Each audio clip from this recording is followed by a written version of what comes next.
Azwiti cemerlang, Islam gemilang, insan soleh pintar itulah harapan. Bismillah, Assalamualaikum warahmatullahi ta'ala wabarakatuh. Alhamdulillah, Alhamdulillah Rabbil alamin, wa bihi nasta'in ala umur dunia waddin. Allahumma zidna ilma warzuqna fahma wa amalan mutaqabbala. Jadi apa khabar semua? Muhammad tahun 1 Al-Biruni. Apa khabar semua? Alhamdulillah, baik ya? Baik, kita sambung kelas kita untuk kelas subjek sains. Hari ni apa? Baik, hari ini adalah hari Khamis. Berapa bulan? Berapa bulan ini? Hari ini 15 Julai 2021. Kita telah memasuki bulan Zulhijjah, yang mana minggu depan kita akan menyambut hari apa? Hari Raya Aidil Adha. Jadi insya-Allah minggu depan kamu akan cuti kan? Jadi minggu ini kita akan belajar tentang unit 7 unit 6 iaitu tumbuhan. Unit 6 iaitu tumbuhan. Baik. Okey, kita tengok di sini ada selamat datang ke Expo Pertanian. Sampai sini pernah pergi ke Expo Pertanian? Expo Pertanian ni apa, Ustaz? Okey, Expo Pertanian ni adalah ada pameran tentang tumbuh-tumbuhan, pelbagai tumbuh-tumbuhan dari segi pokok tumbuhan, pokok bunga, pokok buah-buahan dan juga berbagai pokok yang lain. Okey, kita tengok sini ada banyak pokok-pokok cantik dekat Expo Pertanian ini. Tapi sekarang ni ada pokok berbeza, ada pokok yang berbunga, ada pokok yang tidak berbunga, ada pokok yang berbuah, ada pokok yang tidak berbuah. Apa beza dia? Kenapa ada pokok-pokok macam tu?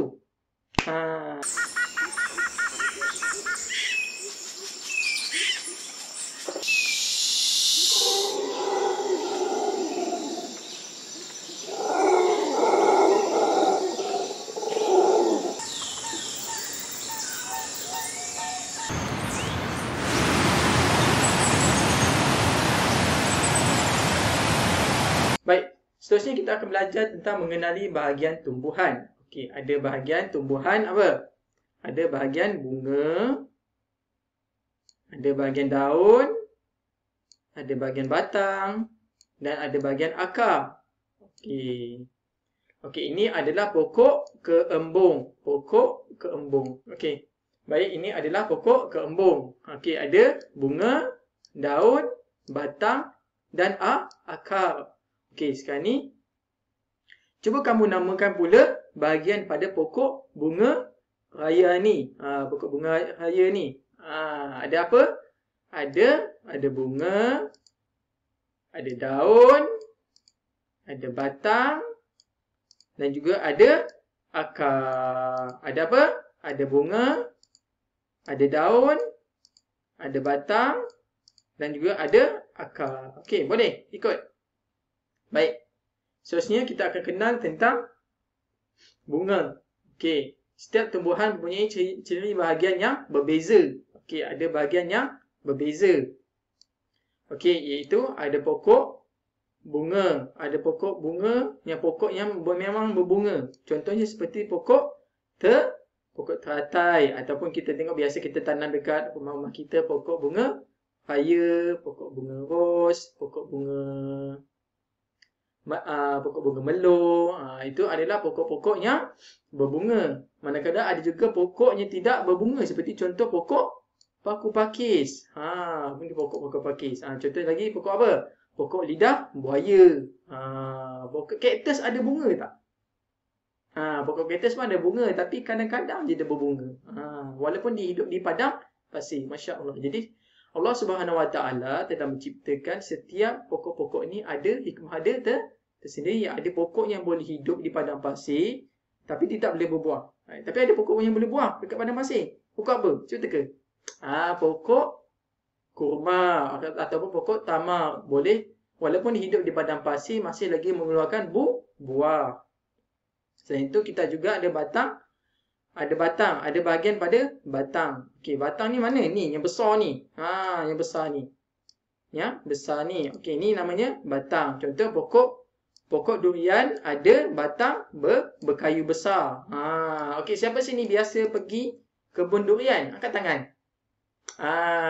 Sono kalau pergi kebun dusun atau kebun durian ni kita boleh kutip Durian, seronok. Ustaz dulu waktu kecil biasa kutip durian dekat dusun atau kebun durian. Okey, ada juga. Okey, kita tengok lagi-lagi. Okey, ada lagi batang ni yang tidak berkayu. Hanya batang ni dia biasanya batang ni ada ruang kosong dekat dalam dia. Ada kosong batang tu dan ada ruang kosong dekat dalamnya. Contoh apa? Contoh pokok betik. Siapa sini ada pokok betik dekat rumah dia? Angkat tangan. Okey, bagus. Okey, pokok betik dan buah dia sangat sedap. Okey, siapa sini suka buah pokok betik? Buah betik. Siapa sini suka buah betik? Okey, bagus. Baik. Baik. Selain itu kita kenali juga jenis urat daun. Okey, urat daun ni ada yang jenis. Okey, ni contoh pokok bunga ros. Okey, ni pokok bunga ros kan. Daun ni punya urat daun jejala. Daun jejala. Kita tengok ni daun ni. Dan manakala jenis akarnya pula adalah akar tunjang. Akar tunjang ni macam mana Ustaz? Okey, akar ni adalah akar tunjang ni maksudnya akar dia besar. Akar dia besar. Dia bila kita cabut pokok tu kita nampak akar dia besar-besar. Itu adalah akar tunjang. Okey, manakala jenis urat daun yang lain adalah urat daun selari. Maksudnya dia tak ada pecah-pecah. Pecah-pecah macam yang ni, macam daun pokok bunga ros ni. Ni daun apa ni? Ni daun pokok pandan. Pokok pandan ni biasanya ibu kita gunakan untuk memasak rendang, masak kuah, benda-benda yang berkuah. Biasanya menggunakan daun pandan. Dan biasanya daun pandan ni dia akan mewangikan masakan. Okey, kita tengok urat daun pandan ni adalah daun selai. Sebab apa selai? Kita tengok dia satu laluan saja. Satu laluan saja. Manakala jenis akar dia pula adalah akar serabut. Tengok akar serabut ni macam mana Ustaz? Akar serabut ni biasanya akar dia banyak pecah-pecah. Banyak pecah-pecah. Contoh lain seperti akar serabut ni adalah seperti pokok kelapa. Baik. Okey, baik. Kita dah belajar tentang bahagian-bahagian dalam tumbuhan. Sekali lagi Ustaz tanya, ada apa?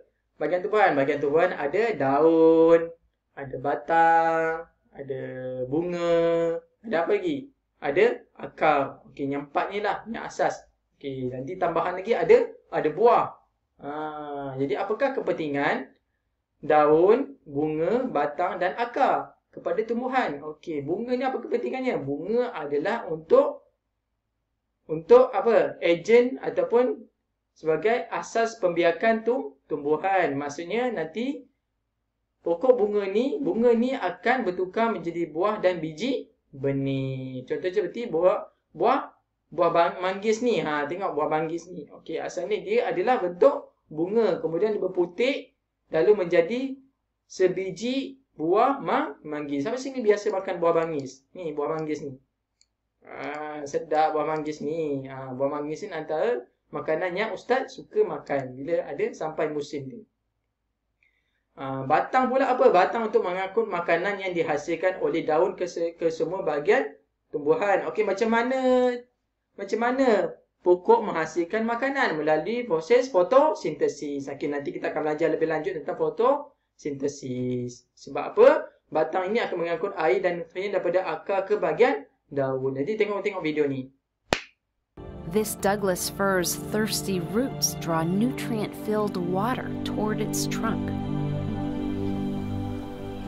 The tree acts like a giant water pump.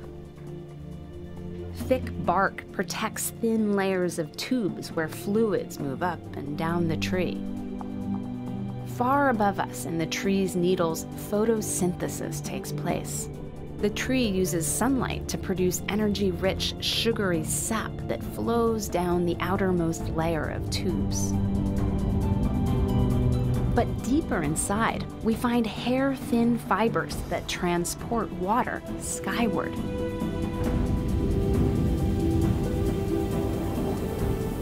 We're heading along a direct route that connects the deepest roots to the highest needles, which need water for photosynthesis.